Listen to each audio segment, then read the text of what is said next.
माघ बीतै फागुनवा आवा हरि। माघ बीतै फागुनवा आवा हरि।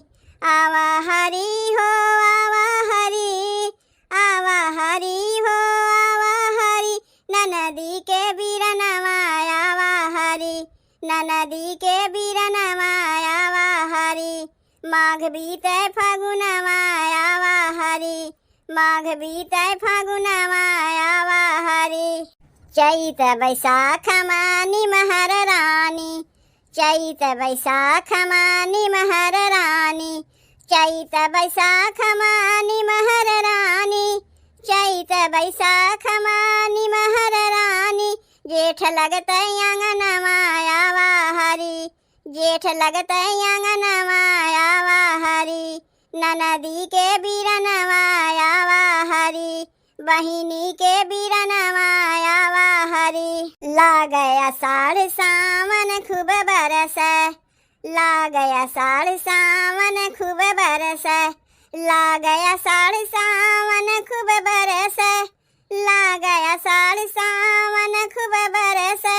भादौ के सुगनवा आवा हरि। भादौ के सुगनवा आवा हरि। बहिनी के बीरनवा आवा हरि।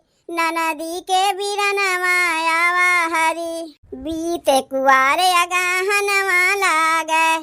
बीते कुवार अगहनवा लागै। बीते कुवार अगहनवा लागै। बीते कुवार अगहनवा लागै। लैके कार्तिक दियनवा आवा हरि। लैके कार्तिक दियनवा आवा हरि।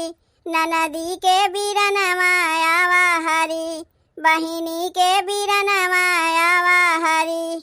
पूस मास सैया की हमन मानी।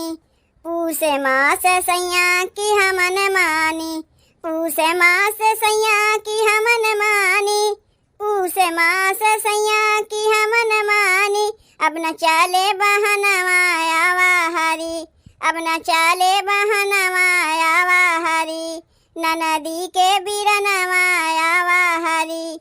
बहिनी के बीरनवा आवा हरि।